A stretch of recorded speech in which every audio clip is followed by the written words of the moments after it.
You are watching UNICEF television. Mariam Musa has been in labour for 6 hours and is bleeding heavily. She's bundled into an ambulance and rushed to the main hospital in Boroma, a town in Somaliland. The midwives keep a close eye on her blood pressure as the hospital prepares for an emergency caesarean. The new ambulance and upgraded facilities at the hospital help ensure that Mariam's baby, her 8th, will be delivered safely, despite the complications which are all too common here. Bleeding is the most common and serious problem we see with women who come here to this health clinic. The community still thinks it's normal. They don't see it's a problem unless the woman dies. Most women have been circumcised and this complicates delivery and a lot of bleeding occurs. At Dilla Maternal and Child Health Centre, or MCH, outside Boroma, Fadio Isak, a mother of 4, is about to give birth. Although she delivered her other children at home, health workers warn this last pregnancy has put her life in danger. She was brought to the health centre after spending 3 days in labour at home. During my pregnancy, I almost died from excessive bleeding. So this time, I decided to come to the clinic to get medical attention.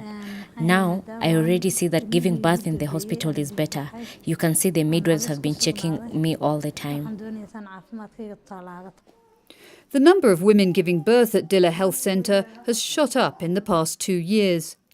This is thanks to ongoing work by UNICEF and its partners, supported by the European Union, upgrading maternal child health centres in Somaliland and Puntland, and providing them and local referral hospitals with basic emergency obstetric and neonatal care facilities.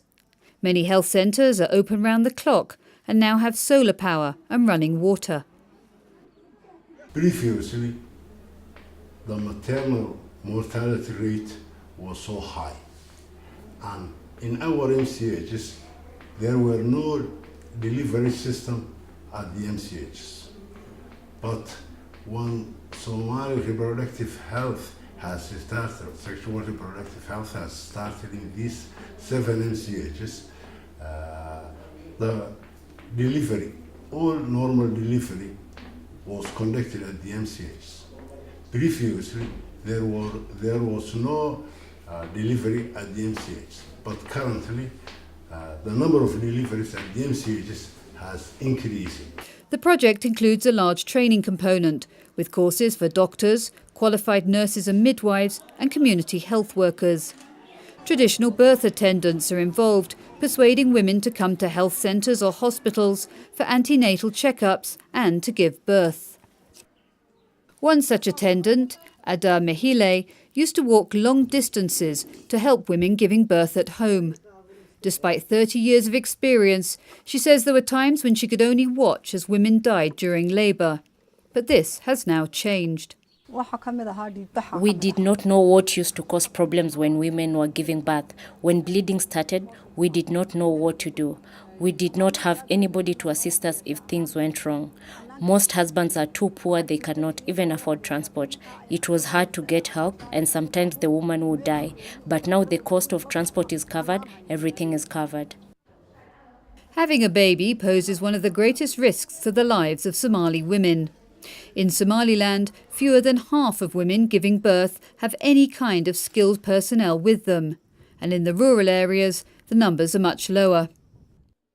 The babies also suffer, with newborn deaths commonly due to low birth weight, premature birth, asphyxia, birth injuries, septicemia and neonatal tetanus. It's estimated that more than 22,000 mothers and newborns will be helped by the 3-year-long EU-funded programme. One such beneficiary is 28-year-old Layla Dahir, who's just given birth to her first child. Her new son Adam has no idea, but by giving birth here at the health centre, Layla has given him the best possible start in life that she could. This is Susanna Price reporting for UNICEF.